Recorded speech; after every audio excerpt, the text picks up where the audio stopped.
Today we've got some massive stories that could shake things up at Anfield.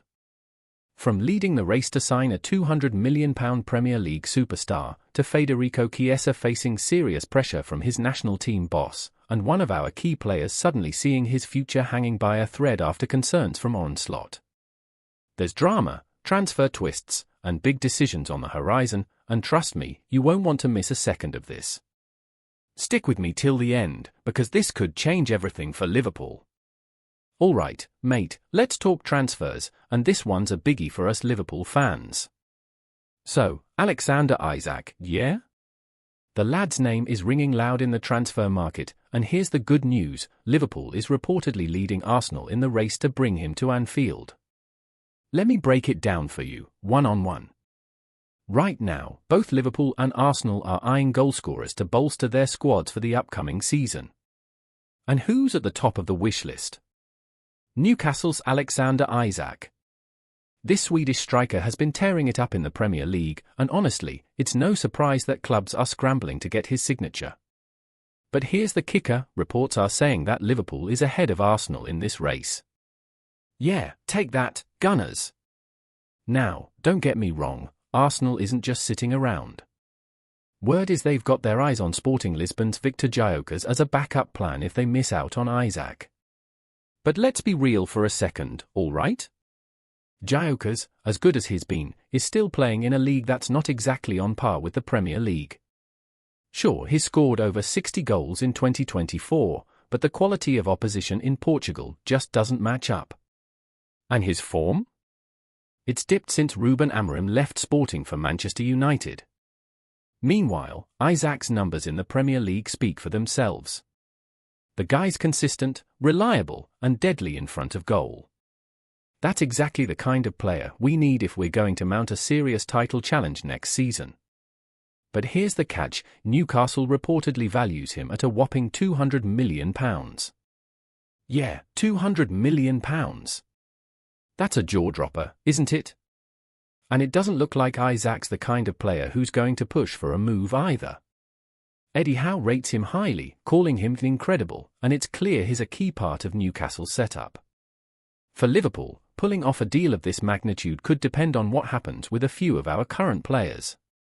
If Mo Salah's future takes an unexpected turn, or if we decide to cash in on Darwin Núñez or Luis Diaz, that could open up the funds to make a move for Isak. Arsenal, on the other hand, might have a bit more financial wiggle room to splash on a marquee signing. But let's not get ahead of ourselves, yeah?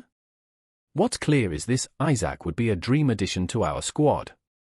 Imagine him up top, linking up with the likes of Salah, Gakpo, or even a revamped forward line if changes are made.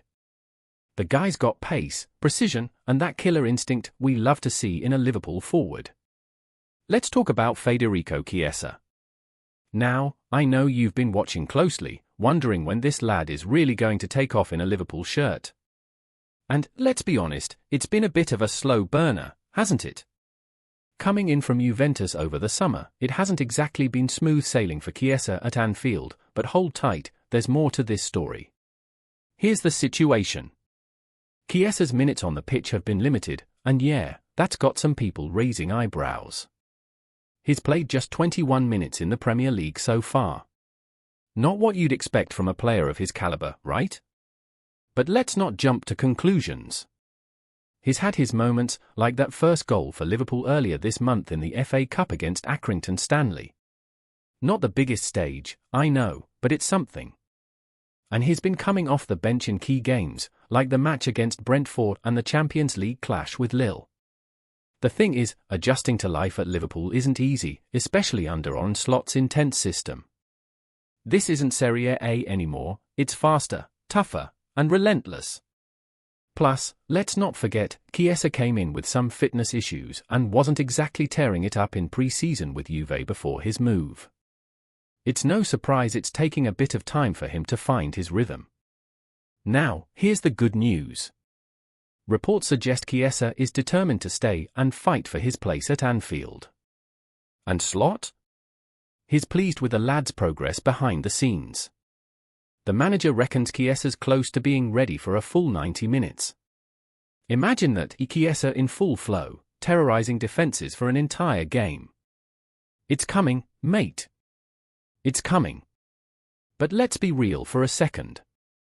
With players like Mo Salah and Cody Gakpo ahead of him in the pecking order, Chiesa's got a fight on his hands. That said, Liverpool's fighting on for fronts this season.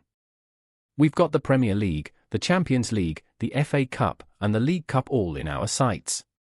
A squad this deep is a blessing, and there's every chance Chiesa could have a game-changing moment before the season's done. Now, here's where it gets a bit spicy. Luciano Spalletti, the Italian national team boss, isn't too happy about Chiesa's limited game time. He's even suggested that Chiesa should consider heading back to Serie A to get more minutes. Spalletti's got a point, he wants his players sharp and firing for Italy. But you know what? That's not Liverpool's problem. Chiesa's here, he's committed, and he's ready to prove himself in a red shirt. And let's not forget, Spalletti knows how good Chiesa is. He called him a player who can look you in the eye and break the line. High praise, right? Now it's up to Chiesa to show that line-breaking brilliance at Anfield. I'm telling you, the lad's got the talent, it's just a matter of time. Now let's dive into this one, mate. Liverpool's boss, Arne Slot, made a bold call at the start of the season, sending several players out on loan to gain experience and get valuable minutes under their belts. You'd have expected names like Lewis Kumas, Ben Doak, and Callum Scanlon to go, but there was a real shock when Stefan Bajcetic joined that list. Surprising, wasn't it? Especially since the lad had just got back to full fitness and looked ready to make an impact. Now, Red Bull Salzburg swooped into land Bajcetic on loan, edging out none other than Barcelona in the process. Yeah, Barca wanted him back in Spain, but Salzburg won that race. Still, it left us scratching our heads a bit, didn't it? Especially with Liverpool looking a bit thin in midfield. Ryan Gravenberch has stepped up as the senior figure, but you'd think Bajcetic might have had a chance to fight for his spot here instead of heading out. Then again, maybe it was the right call. Just look at Tyler Morton, he stayed with the squad, but he's barely had a sniff of first-team action. So, maybe a loan spell was the best way for Bajcetic to get proper game time. But here's the twist, things haven't gone exactly to plan for the lad in Austria. Salzburg, let's be real, haven't been firing on all cylinders this season. Their poor run before Christmas even cost Pep Lijnders his job as coach. And Bajcetic? He's had an indifferent time himself. Just one start in 7 Champions League group stage matches? That's not the kind of rhythm you'd hope for, is it? Add to that only 6 starts in the league, and you've got to wonder if this loan move is really helping him develop the way it should. Earlier this month, there was talk about Bajcetic possibly cutting his loan short and heading to Spain, with Real Betis showing interest. That would have been a move, wouldn't it?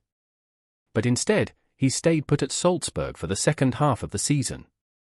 Now the big question is, what's next for him at Liverpool? Here's the thing, though, it's been reported that Bajcetic might not be the best fit for Arne Slot's system. According to The Athletic, some at the club think he's more suited to a Klopp-style setup than what Slot's building right now. That's a bit of a blow, isn't it? It means the club feels he needs more development before he can really shine under the Dutchman. So, where does that leave him? Bajcetic's contract runs until 2027, but there's already been speculation about him being used as part of a deal to bring Betis's Johnny Cardoso to Anfield.